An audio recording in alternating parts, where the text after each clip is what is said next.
Hey guys, this is Brandon from Brandon's Garages. Got something kind of exciting today. It's going to be a short video. I've just received the new Z06 kooks headers. Received them today. I placed an order about a month and a half ago. I paid around $2,400 for these. These are non-sponsored. I did have a good experience with Corvette Exhaust Systems, though. That's who I ordered them from. He's been very responsive, getting back and forth to me, and they just arrived today. So these are size-wise 1 7/8". They got a 2-inch.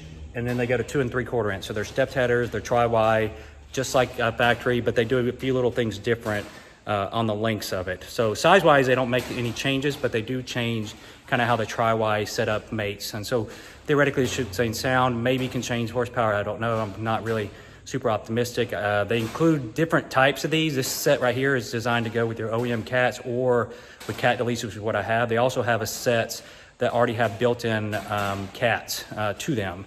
And those are the sets you'll probably make more power from because you'll get all the benefit mostly from the cats. That's my guess. So let's look and see what we got here. All right. So here's a box. It's actually pretty small. I was expecting a little bit bigger here. We're gonna do a quick open. Let's see. All right. And these are pretty short. I mean, I considered them long twos, and I mean, technically they are, but they look more like a shorty to me. So here, just kind of get a good look at the welds. So far, look pretty good. So another thing is you always want a good mating plate. You want it to be thick so it doesn't warp. That looks pretty thick. Well, just watching the welds through here, they look pretty good. And then you got the step where it steps up. And here's where the first step is, and this is where it steps up to the final. So you can kind of see where the diameter. We'll take a bore scope probably if I've got time and take a look inside these. So this is where I think I guess it'd be flipped. So this is going to be the passenger side. All right, and then you got your O2 bungs. Those look nice, and then this shows you what they are. And let's take a quick look inside this sucker. All right, let's get the lights on it. That looks pretty good. I haven't seen the inside of the OEM, but so far nothing that stands out as bad. And then let's look at the ports. So put this up in the light. And then we'll take a bore scope and take a look down that. Those look pretty good. There doesn't look like a lot to port there. You could probably port a little bit on this. But overall, from the factory, or from the Kooks factory, it looks pretty good. Mounting points all look good. It looks level. And then they've got their Kooks emblem on the bottom. All right, so then we'll get the gaskets. I'm gonna pull the other ones out. We'll look at those. Okay, so got both sets out. I'm gonna take some more looks in here. Kind of a close-ups. Nothing that looks like it's obstructing or turbulent. I have not seen the inside of the factory one, so I don't know. I will say weight-wise, these feel pretty high quality. Here's the instructions. They're pretty simple. Basically, you're going to take your old ones out. They're going to come out from the top. You'll probably do your strut braces. Those little tower rods are going to have to come off. And then they're going to come up from the top. And then you're going to put in, hold in with the gaskets. And they give you these, basically, they're OEM gaskets from what they say. I cannot confirm that, but they look OEM. And the front of this says that they're OEM. And then these fasteners that they include are really nice. I'm not sure, looks like a regular head, but they've got a really good mating head to them. And then, let's see here, it's got locking counter bore. So it looks like it's got a locking setup to keep these on. That's kind of cool. I'll have to go into that a little bit later. So overall, like so far, just first look pretty nice. Mating surfaces look good. Pretty simple. I will say I'm not sure how much gain we're gonna get from this, but we'll find out. I don't know if I'm gonna be dynoing this. David DVM Racing, he may be dynoing these. I'm not sure. I will definitely for sure at least be getting some times once I get these put on. I want to get these coated, so they're only going to be here for a little bit, and we're going to go to get these. I've got a local guy that does jet hot coating, and I want to get this heat out of the engine bay, because one thing you'll notice, and this is a big deal with the factory setup, is they really do a good job of keeping the heat off of the car. There's pretty much from where they mate to The head there is pretty much heat shielding the whole way, and it's all bolted on heat shielding with really nice fasteners, and it goes all the way back until you get to the cats, and the cats even have like a system on them as well. So now you're gonna be generating and introducing a lot more heat. I'm gonna grab this light. So I have the inner fender already off, so we're gonna take a look at what this install is gonna look like. It looks like a nightmare. I'll just be honest with you right now.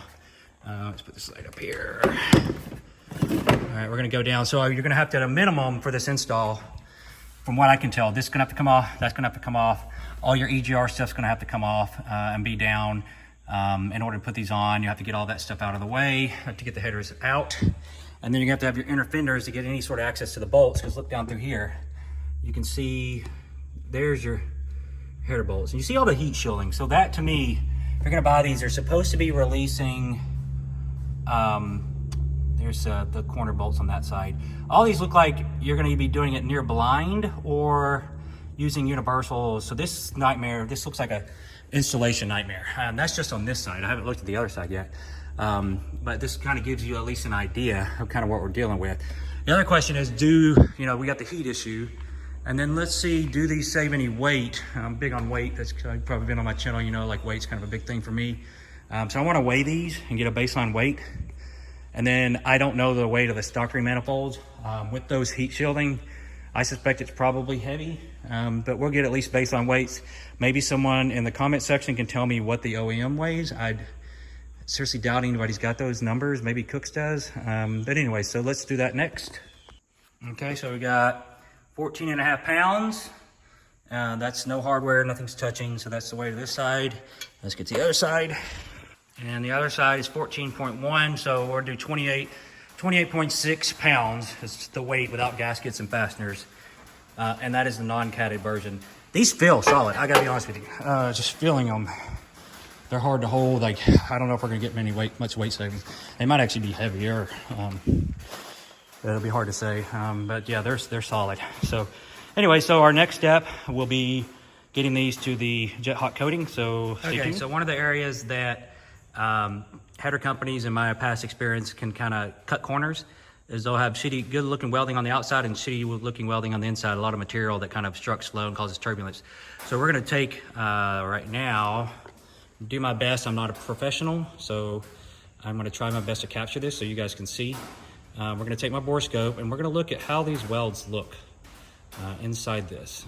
So everything, there's nothing obstructing flow out there. That looks pretty good. We're gonna go a little deeper. So there's 3 transition points. I'm gonna try to capture here.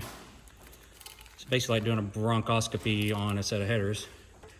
Let's see. All right, hope you can see that. Those look good too, so nothing sticking out. They do the right thing by protruding the cuts further out so there's nothing to obstruct. So everything looks like it's gonna transition very nicely. I have not, like I said, I have not seen the factory headers, but we're gonna go all the way up these things. Sorry, excuse my bronchoscopy skills.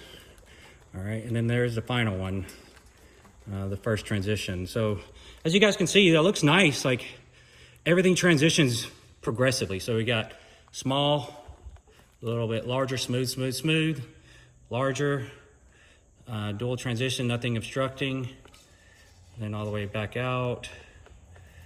And we've got, there you go. So, I'm not claiming to be like an expert on this, but just from my amateur knowledge, that looks pretty good.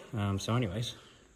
All right, so another thing I noticed that's different about these. So tri-wise, basically you go from 4 runners to 2 runners to 1, these do that, so they're tri-wide, but it's where they do that. I'm gonna post some pictures right here. You'll see I found some OEM cutouts, and it looks like basically they've shifted everything up from OEM, like the distance of the runner before it transitions from the 2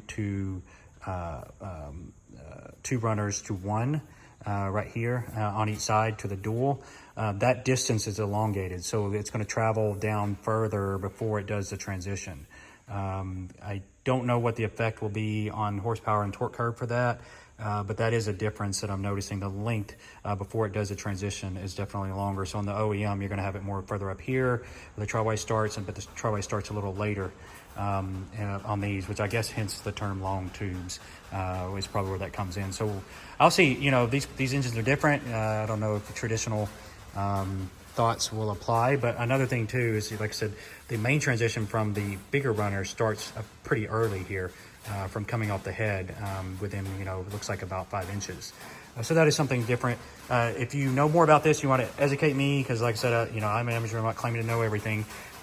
Shoot it in the comments, and then I'll try to put it in the comments on the video. So anyways. All right, so got them to top-notch powder coating, which does like a jet hot style. They are in Flintstone, Georgia.